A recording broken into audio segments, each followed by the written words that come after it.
Hi, everyone. Welcome to the Fullest podcast. I'm your host, Nikki Bostwick, and I have two guests today, co-founders of Lalo. We have Michael Wieder and Greg Davidson, and they own Lalo, a modern baby and toddler brand that I was introduced to like right when you guys launched. I absolutely love the aesthetic of your chair. I have it and I had it for my toddler. He's 3 now, but when he was little, I think it was like right when you guys launched. Yep. And I've been a big fan of your brand for a while. So when the opportunity came up to chat with you guys, I was really excited, and I'm looking forward to seeing, how Lalo grows. I've noticed that you guys recently just launched another product. So I'm excited to get into that. But first, I think it's really interesting, just like the whole timeline and history behind why you guys got into this business. You guys became first-time fathers, and so I'm just curious if you could give us a little bit of insight into your journey and what inspired you to make Lalo. Yeah, well, thanks for having us. We're excited to be here. Good to be here. We started Lalo. Lalo launched almost 3 years ago publicly, but we were working on it a little bit before then, and quite frankly, before both of us were dads. And it really started first through seeing our friends and families going through this. And Greg came to me and said, "This is crazy what my friends and family are going through that are having kids. They don't know what they need. They don't know how much it should cost. When they need to use it, there's got to be a business here. This has to be fixed." And I was like, yes, right then in that moment. And we jumped right into it and surveyed a bunch of parents to learn about the real problems in the industry and with the brands that they were already out there, and the legacy brands. And kind of from there, it all launched. And at the time, my wife and I were trying. So this was like really, really pressing to me personally. And Greg was about to be married. So from there we dove in and really, set out to create a generational brand. Yeah, we were definitely building something that, while we saw a gap in the market, while we saw, our our friends and family members going through this experience, we were also thinking about what would we want in a brand when we did enter this phase, and knowing that, as Michael mentioned, him and his wife had just started trying when, we kind of had this aha moment.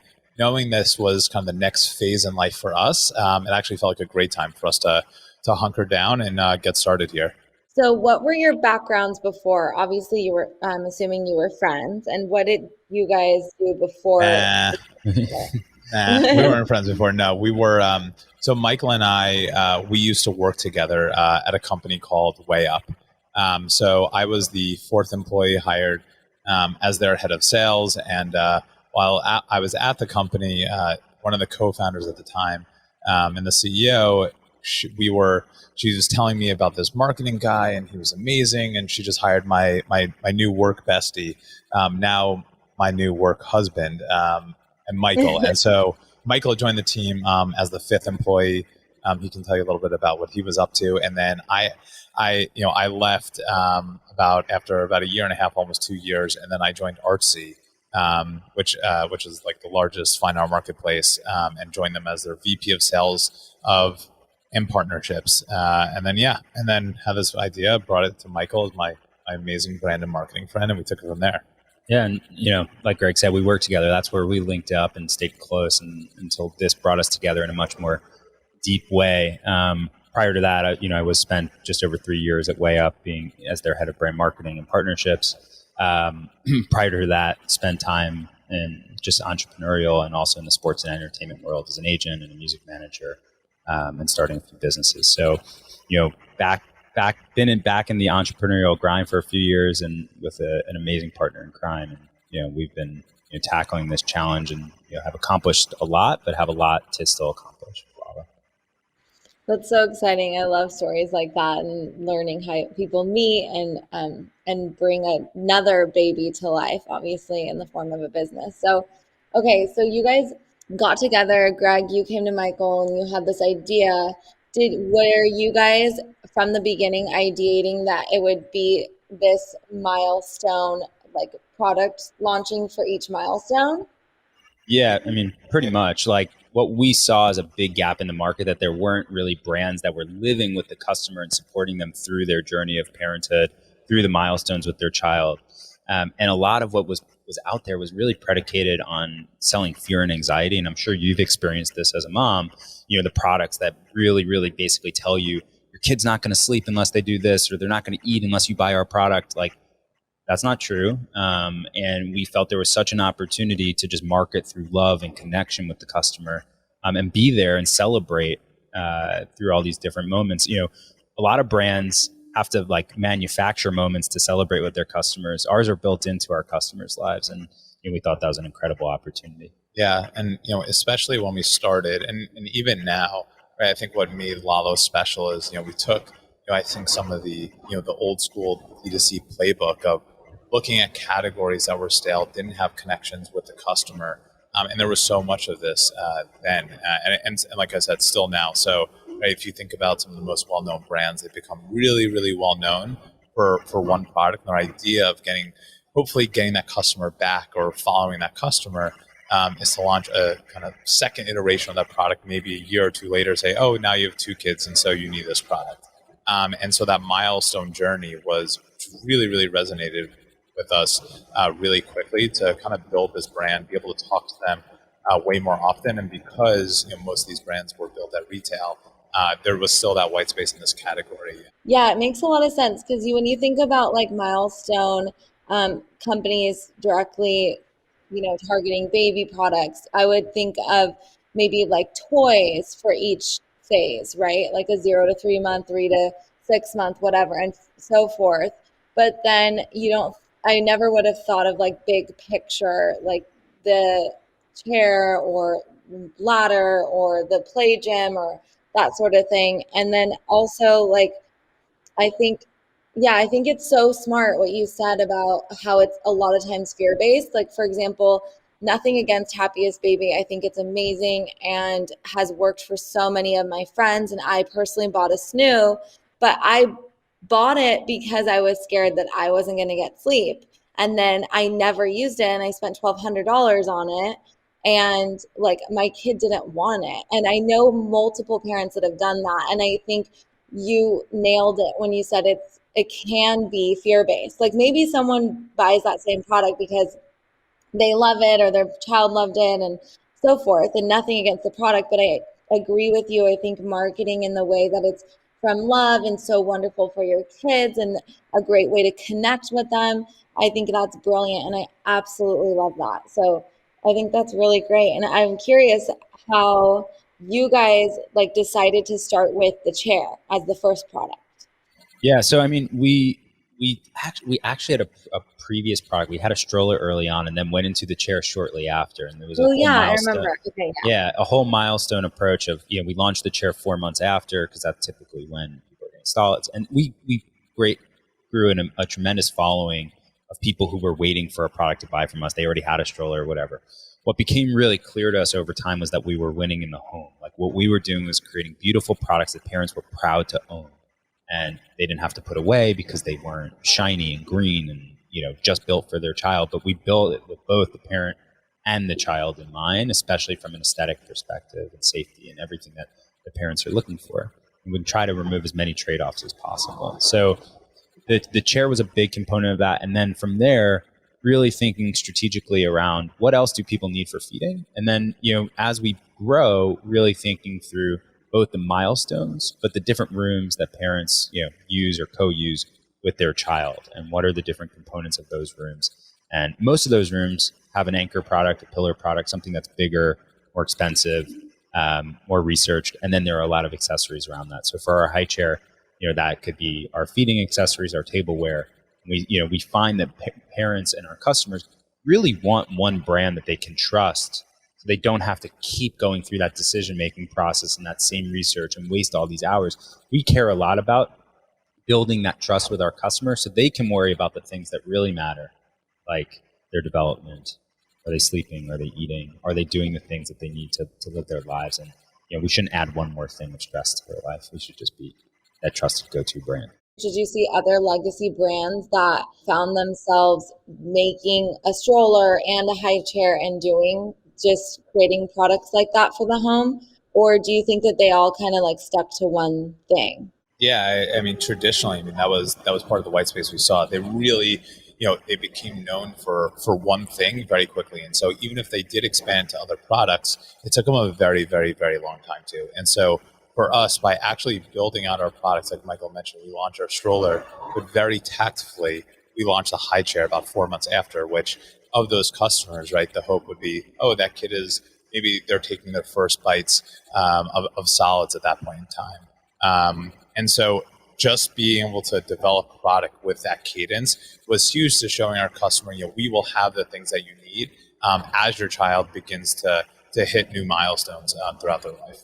Yeah, that makes a lot of sense. And then it doesn't like get you stuck on just like being known for one product. So I think that's brilliant. For sure. So you guys have grown exponentially since you began. You've had a lot of love in the form of like celebrities endorsing you and influencers, and you opened up a flagship store. Is that correct? Yeah, we opened up our flagship in November in New York City in NoHo at Zero Bond.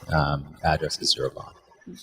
So what do you attribute to LaLa's rapid expansion? Like, how do you see it having like grown and gotten so much love in such a short period of time? I think there are a lot of, it's a combination of many factors, but I think when it boils down is we've been really, really focused on doing as many things as possible to build that trust with the customer, but also really caring about the customer. So everything we do, from the language we use to the influencers or celebrities that are fans of our brand, it's about actually caring. And influencer, celebrity has played a big role in us gaining notoriety, gaining that trust. If someone sees someone they really like and trust on Instagram with our products, that's going to create a great brand association. But part of that is really starting with that influencer or celebrity. We have a saying within our marketing team that influencers are people, not a marketing channel, right? Because we need to treat people as people and understand their needs and create a real connection to them with the brand, and not just exploit them for their marketing behavior. So, we have tons of celebrities that are paying customers of ours, and people that love to get our products, but they're really coming to shop our products, and they're not, it's not a big paid marketing channel for us just to gain the notoriety. Yeah, I completely agree. I think it really is the new word of mouth marketing. And with word of mouth marketing, it's really about taking care of your customer, right? So it's kind of the same thing, but in a different way. So you guys launched, there's never a perfect time to launch a business, but you guys launched, and then shortly after, COVID shutdowns happened. I'm curious what some of your any supply issues you guys faced, considering like the products you guys have. Yeah, not only did we launch and then COVID happened, Michael had his first baby, his daughter, a month before COVID, and then I also had my first child in April 2020. So, but luckily, like you said, our third baby, we were very, very, very concentrated on figuring out like what is our unconstrained demand. How could we really figure out, test new sales channels, and luckily for us, while there were a lot of other, I think, markets that were constrained, our category saw a ton of growth and a lot of focus to online shopping where it traditionally had not gone. And so, we were definitely launching digitally native, just over a year from when the pandemic hit. We were really in a position of strength compared to some other brands to really go attack the market that year. And it was, incredibly fruitful time for us. As you may or may not know, we've been sharing the benefits of saffron with our community for a little while now. Growing up in a Persian family, I'd been aware of the benefits of saffron because of its prevalence in my mother's cooking. But as we began on the journey to create our own line of saffron-based products, I began to learn the powerful science behind the plant. Saffron has been used by many cultures for thousands of years, and now the research is backing it up, proving that just 30 milligrams of saffron per day is a natural source for enhanced emotional and physical well-being. At the fullest, we believe that incorporating ancient wisdom into our modern lives is one of the most powerful and accessible paths to healing. We also believe that everyone's journey is unique. So for our latest launch, we've created a line of saffron products in a variety of formats to help you curate saffron in your personal daily routine. Warm Feelings is our saffron latte powder and comes in individual sachets and in larger sustainable glass jars. Made with just certified high-grade saffron, organic coconut powder, and cardamom, it's the perfect coffee alternative and feel-good start to your day. If you prefer to pop a pill, Kinder Thoughts is our 30-day supply of saffron capsules and a super simple way to support your body and mood with the power of saffron. And if you're looking to strengthen your immune system, try our Mindful Immunity Syrup. This healing blend uses saffron to reduce inflammation, but also harnesses the power of an ancient Middle Eastern berry called barberries to fight infection, along with sea buckthorn and elderberries, all in a base of manuka honey to aid in antibacterial healing. It's a true immunity powerhouse. Honestly, at the moment, I'm using each of these products on a daily basis depending on my needs. And to help you begin your own saffron journey, we're offering a discount of 15% off just for our podcast listeners with code TheFullestPodcast at checkout. I hope you enjoy your new daily saffron ritual. So did it delay though a lot? Like, have you guys, do you continue to deal with supply chain issues? I mean, it's kind of becoming more and more of an issue and a challenge as we come into the pandemic. Yeah, it's a great question. And we see it as a competitive advantage. So we've done a lot on our end to make sure we're in stock of our core products that people want and buy, and we don't have shipping delays and things like that. Of course, there are things that can pop out of the blue. But those are really out of our control. But the only thing that we can control is how we communicate that to the customer. So if something does come, we're extremely transparent. We don't just tell them their product's been delayed. We may tell them your product is actually like stuck at customs right now, and we're going to keep you up to date if something happens. So there's less ambiguity and more trust if something does happen. There's a lot of brands, with a lot of smoke and a lot of fog for customers not really understanding supply chain. Supply chain for a lot of people is just this big thing that's kind of amorphous and like you don't really understand it. But for us, we've taken measures to make sure we're in stock.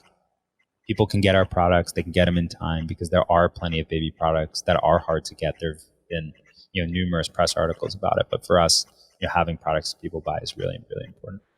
Do you think that it'll affect like future products that you're planning on launching? Not really. Yeah, I don't think so. I mean, we've had to work a little bit further out, right? And plan a little bit more ahead. And I think that's measures that we've taken into account. But getting those products to market as fast as possible is important. But, without cutting corners, ensuring safety is really a top concern for us. So for us, we make sure that we're putting quality premium products in the market for our customers. And that takes time. So, we have a lot of newness coming over the next year and 2 years even that customers can look out for across different rooms, different milestones. And, we're already working hard with all of our suppliers around the world to make sure we mitigate any supply chain risk. That's awesome.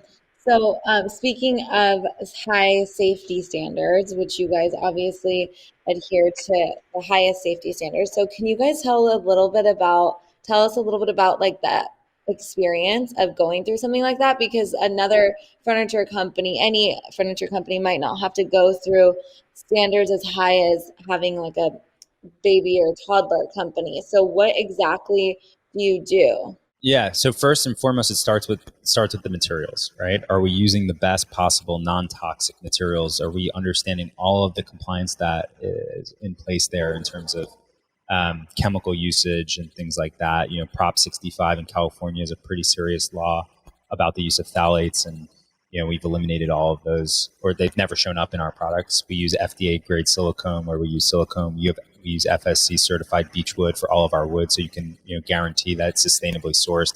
We use recycled paper for packaging.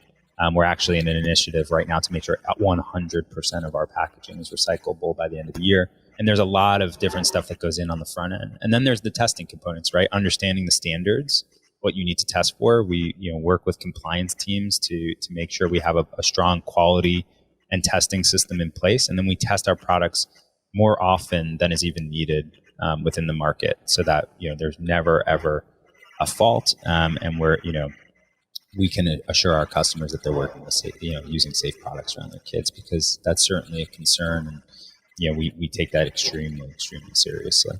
Would you say that that's something that you guys were both passionate about for your own families, or would you say, I mean, I'm sure you are. I think everyone should have like, chemical-free, non-toxic products for their children, but a lot of people just don't even think about it or don't even realize that the wood that they're using is not sustainably sourced and all these things. So would you say that that was something that was a core part of the business model from the beginning? Yeah, I think it was something that obviously Michael and I, care deeply about and still do to this day, especially with kids. But another thing that I think goes unlooked, a lot of having FDA grade silicone, sustainably sourced wood. These things should be table stakes, and what doesn't get talked a lot about is right. There's so much waste in this category, right? Your kid is getting older; they use something for 3 or 4 months, and then you're either putting in storage or potentially throwing it away.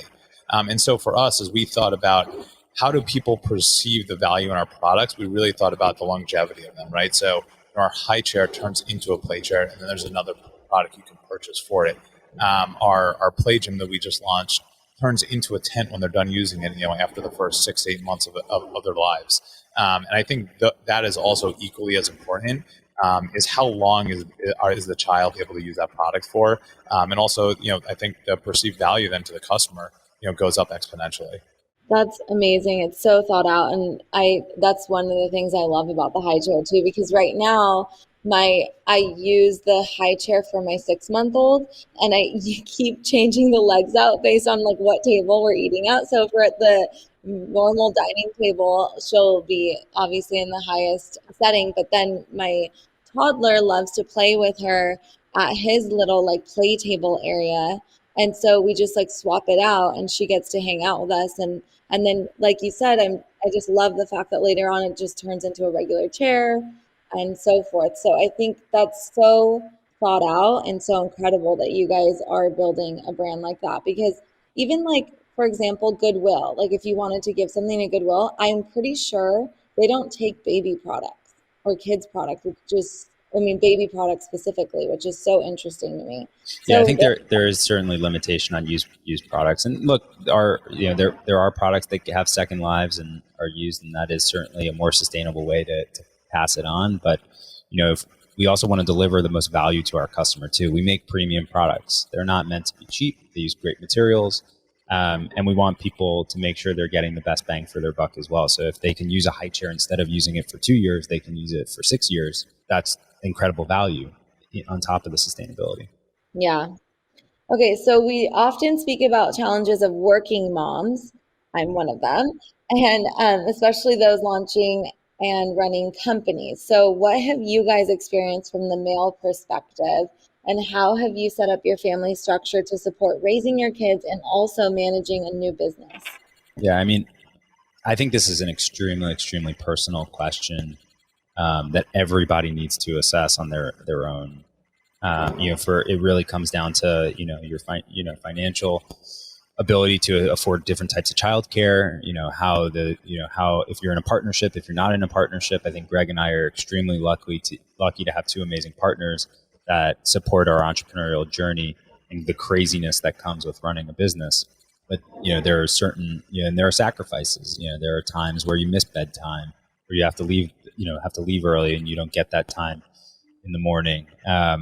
But it's finding time where possible to make space and room to be a dad, to be a partner in raising a child. And they're definitely in anybody who's going through parenting or in a committed relationship and raising a co-parenting. There are challenges. This is not a smooth road, and you just gotta be open and honest and transparent. Figuring it out. But I think we also think about it a lot in terms of our team and supporting great systems for working parents, because a lot of that has changed over the year. And 70% of our team has has kids all under the age of 5. So we have a lot of new parents on our team. Our entire customer experience team is made up of working moms that have that were all started as customers of ours. And a lot of them were changing jobs in a pandemic and trying to find more flexibility in their work life to find a job that could support them being a mom, but also having a career. So we're proud of what we've built, not just for ourselves, but for the parents at our company building, rethinking the workplace for working parents. Yeah, I think that latter point is, I mean, both points are incredibly true. And as Michael said, him and I are very, very, very lucky to have very supporting partners at home who really push us and support us in this endeavor. But on work-life balance, it obviously is difficult being a founder. But within our team, like Michael said, we do have a lot of first-time parents, and 70% of our team have kids under 5 years old. So there's this shared experience that that we are going through with our employees at the very same time. We're all in a very for now, we're in similar life stages. We understand what each of us are going through. We understand the importance of bath time at 5 or 6 o'clock, or whenever each one of our team members does it, and kind of like how sacred that can be. And so I think we really respect each other's time with our families, which is like one of the beautiful things about our company. So do you guys all work out of an office, or do people have, some people work remotely? I know you mentioned the customer experience team, but yeah, I'm curious, like, is there a balance there at LaLa? Yeah, so 50% of our workforce is outside of New York and California, Illinois, Indiana, Colorado, and the remaining 50% are here in New York. We're still a very flexible workforce, given the fact that 50% of our full-time team members, even some of our part-time team members, are all remote. So we do have an office. Michael and I are here right now, and we give people, the optionality and the flexibility, of what they want to do. Wherever they feel most productive, we want to empower them to feel that way. That's awesome. So can you guys share a little bit about starting your baby and toddler brand in a mostly female-led space, and if that's like affected anything or have proven any challenges for you guys? Yeah, I mean, it's interesting, right? Like, there are actually a lot more men that are operating businesses in this space than I think you'd imagine. There are certainly a lot of mom, founded brands out there that have created great businesses. And, I think it's a great part of our story. I think we love, being able to layer on our own personal experiences, but really what's important to us is being able to really listen to our customers and other parents and take into account their experiences. But building products for our families is really fun, right? Seeing our kids use it. I mean, my daughter uses our play table and chairs and our high chair every day. Like, that is incredible. She's coloring on our giant coloring sheets and making art. Like, it's awesome. It's so fun. But early days, when my wife and I went through infertility at the beginning of us starting this company, we were trying to get pregnant and having a lot of difficulty. That was really challenging because it was very hard for investors and people in conversations to understand and where that's coming from. There were a lot of bad jokes made about not having kids at that time. Wow. And really hurtful, and a lot of mainly investors that would be pretty ashamed if they knew kind of how their words hit us as men, and me going through it, and not understanding that men are sensitive to that too, and it's something that's a joint experience. So I think that it certainly came up a lot in the early days. Yeah, I mean, I think that is it. Like, Michael and I were somewhat, I think, foreshadowing, what we would be going through, the products that we would want when we did become parents. And as Michael mentioned, he was on his journey of figuring out how to become a parent. It was just a unique road for him.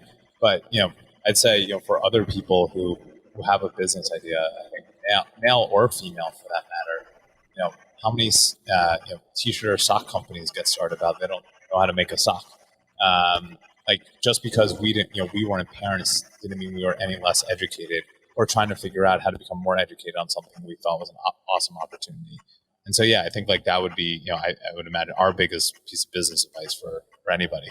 Okay, so I think what you guys said was really interesting to me, because I'm going back to, like, okay, you didn't have kids when you started the company, but it was something that you were wanting to do for really your own families, and you were ideating these products that you knew you'd want to use. And it made me think about this whole category of people that probably I'm curious if you're targeting or how you connect with that either are, on the same road as you, or even like family members, because these are products like strollers and high chairs are products that maybe, yes, you put on your registry, that people will buy for you, but maybe someone doesn't and just needs a stroller, needs a high chair, and a grandparent or an aunt or uncle is the one that's going to buy it for the baby. So how do you connect with that customer? Yeah, I mean, I think it's important to step back and understand that what we were building is we weren't setting out to build a brand that was based around a product. We were building a brand based around the consumer need and the connection that they were really wanting from the brands that they were buying, right? And understanding that consumer need and that white space that exists to allow us to attack a more macro problem than just the micro solutions of that problem or the products that we create today. So what we do is we ultimately want to build connection to the end user, the parents. It doesn't matter who's going to purchase it. At the end of the day, the number one person that's going to impact that decision is the person that's going to use it, even if they put it on a registry. The registry is just that last click that happens to make the purchase. So we have to win over a lot of people, but we have to think about gifting in particular because gift givers often come back and we can win them over too. People, often do find their go-to baby gift and they don't even listen to the registry. So we talk to a lot of different types of people. We create creative that speaks to, grandparents as much as it does to parents, separate creative. And we do certain things to bring grandparents in particular who are major spenders in this category into the mix. We have a customer council that plays a really big part in giving product feedback, marketing feedback, etc. And that's made up of both parents. And now in our last cohort of people that came into the council now includes grandparents. So we definitely think of all the different kind of stakeholders in a little one's life that could make a purchase. Awesome. Are you guys B Corp certified or on your way to becoming? Because I feel like everything you do is like along the lines of having that certification. It's not something that's in the roadmap right now. I mean, we care a lot about doing good. We're a business that, is at the end of the day, a lot of our products are used by the next generation, so to speak. So when we think about sustainability and things like that, it's really core to who we are as a business because we want to create, a better world for the kids. We want that world to be around. And so that drives, doing good certainly drives a lot of what we do and how we interact. And we've made, super generous product donations to organizations that help, families in need and financial donations. And we do all sorts of stuff really because it's the right thing to do. We don't do a lot to publicize it, probably for better or for worse, but whether or not that's the corporate structure hasn't been a conversation to date. But we, at the core of the business, doing good and giving back to our community is really, really important. Yeah, I mean, you're already doing like all the things that they would want anyway. So like you said, it's just another certification. Anyways, so yeah, I really appreciate you guys coming and chatting with us, and I'm so glad I get to share more about Lalo with our community. And I guess my last question is, you guys have mentioned that you a lot of the products that you're about to launch, and you're really excited about them, and there's a lot coming soon within the next year. I'm curious if you can share a little bit more about what we can expect. Yeah. So, we did just launch our Play Gym 3 or 4 weeks ago, which is an awesome product for us. And, as we look towards 22 and 23, we look at the home as kind of our galaxy. And so as we look into that home, we're definitely vetting new opportunities in each of the rooms, right? So I'm not going to say which ones are coming soon, but there's only so many rooms out there. But we're super excited. We have a lot to show everyone this year. Yeah. So whether you're a new parent, expecting parent, current customer, there's going to be something for you. Yes, for sure. That's without a doubt. And different opportunities to interact with the brand, even if a certain product isn't right for you. Awesome. Well, I can't wait to see what it all is. And I'm a huge fan, so I'm sure I'm going to be, the next one in line to purchase whatever it is. So I appreciate your time and thank you for joining us.